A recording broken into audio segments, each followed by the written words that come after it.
ଗାଁ ଭିତରେ ପଶି ହାତୀପଲ କଲା ବ୍ୟାପକ କ୍ଷୟକ୍ଷତି। ବନ ବିଭାଗର ଦେଖା ନାହିଁ। ମୟୂରଭଞ୍ଜ ଜିଲ୍ଲା ମୋଗଡ଼ା ନିର୍ବାଚନ ମଣ୍ଡଳୀ ଅଧୀନ ମୋଗଡ଼ା, ରାସୟନପୁର ଓ ଶୁଳିଆପଦା ବ୍ଲକରେ ବର୍ଷ ତମାମ ହାତୀ ଉପଦ୍ରବ ଲାଗି ରହିଥିବାରୁ ବହୁ ଧନଜୀବନ କ୍ଷତିଗ୍ରସ୍ତ ହେଉଛି।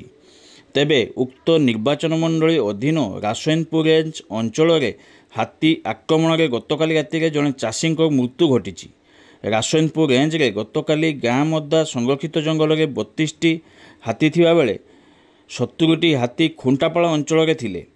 ତେବେ ଆଜି ଦେଉଳି ରେଞ୍ଜର ଶୁଳିଆପଦା ବ୍ଲକର ଉଫାଲଗଡ଼ିଆ ପଞ୍ଚାୟତର ସିଙ୍ଗଡ଼ାଠାରେ ରାତି 9ଟା ସମୟରେ 5ଟି ହାତୀ ପ୍ରବେଶ କରି ବ୍ୟାପକ ପନିପରିବା ନଷ୍ଟ କରିଥିବା ଦେଖିବାକୁ ମିଳିଛି। ପନିପରିବା ନଷ୍ଟ କରୁଥିବା ସ୍ଥାନଠାରୁ ଗାଁ ମାତ୍ର 300 ମିଟର ଦୂର ଥିବାରୁ ଗ୍ରାମବାସୀମାନେ ଭୟଭୀତ ଅବସ୍ଥାରେ ଥିବା ଜଣାଯାଇଛି। ଅପରପକ୍ଷରେ ଦେଉଳି ରେଞ୍ଜର କୌଣସି କର୍ମଚାରୀଙ୍କ ଦେଖା ନଥିବାରୁ ଅସନ୍ତୋଷ ପ୍ରକାଶ ପାଇଛି। ତେବେ ଏନେଇ ଚାଷୀ ମନୋଜ କୁମାର ପଲେଇ କ'ଣ କହୁଛନ୍ତି, ଆସନ୍ତୁ ତାଙ୍କ ମୁହଁରୁ ହିଁ ଶୁଣିବା।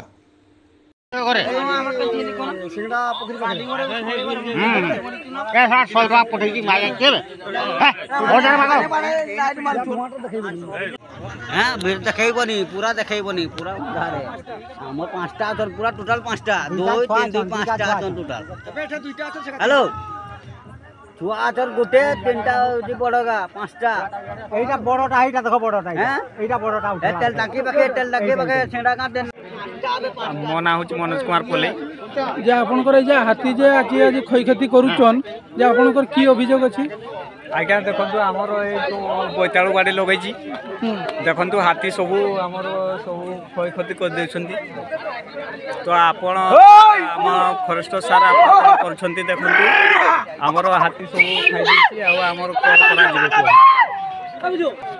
आमर क्षयक्षति सरकार को अनुरोध कर जो किसी उपकृत करते तो आप भल होता।